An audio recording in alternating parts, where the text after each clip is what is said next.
Je ne sais pas si vous avez suivi cette histoire. Roald Dahl, donc, qui a enchanté l'enfance de générations entières avec des romans imagés, colorés. Il y a quelques années, la maison d'édition qui publie Roald Dahl a décidé de faire appel à une société de lecteurs en sensibilité qui est passée sur l'œuvre de Roald Dahl et qui a intégralement réécrit Roald Dahl. Et ce n'est pas des petits changements. 5 ou 6 réécritures ont été faites sur chaque page. Parfois, des phrases entières ont été supprimées. Par exemple, si à un moment un personnage dit mais qu'en est-il du reste du monde? Qu'en est-il de l'Allemagne, de la France, des États-Unis, des Pays-Bas? Et dans la nouvelle version, il ne reste plus que la phrase « Qu'en est-il du reste du monde ?»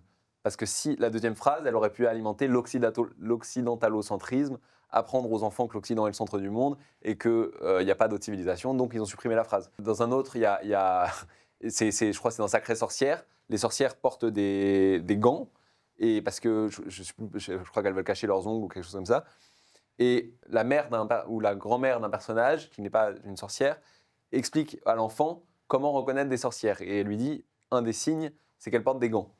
Et dans la nouvelle version, une phrase a été ajoutée qui dit « Il y a beaucoup d'autres raisons pour lesquelles les femmes pourraient porter des gants, et ce n'est pas forcément parce qu'elles sont des sorcières. » Donc, pour apprendre aux enfants à ne pas faire d'amalgame et à ne pas généraliser, à ne pas mettre dans le même sac toutes les femmes qui ont des gants. Bon, pourtant, les sorcières n'existent pas dans la vraie vie, donc je ne sais pas vraiment à quoi sert cette phrase.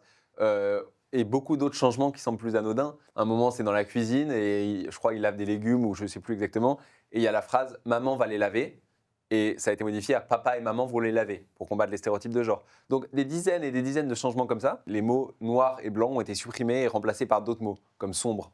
Je ne sais même pas pourquoi d'ailleurs. Enfin, je ne sais même pas quelle est l'intention et pourquoi les woke considèrent que il ne faut pas dire noir et blanc. Mais ce qui est intéressant dans cette histoire, c'est que la société de lecteurs en sensibilité à laquelle la maison d'édition a fait appel pour faire les coupes a été interviewée dans la presse britannique, je crois que c'est dans The Guardian, et a expliqué que c'est très rare qu'ils réécrivent des classiques comme ça et qu'on fasse appel à eux pour réécrire des classiques.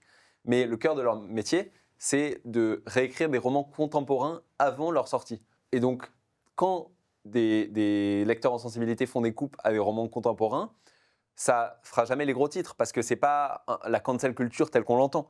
Mais pourtant, c'est tout aussi grave. C'est-à-dire qu'aujourd'hui, il y a une cancel culture qui existe en amont, qui nous prive de chefs-d'œuvre, qui prive les enfants de livres aussi bien que ceux de Roald Dahl. D'autant que les écrivains, sachant que ces sociétés vont faire des coupes, écrivent pour être déjà aux normes. Donc voilà, c'est vraiment une réduction de l'imaginaire collectif. C'est une forme d'impôt sur la créativité. Et dans le cinéma, il se passe exactement la même chose. Feministe.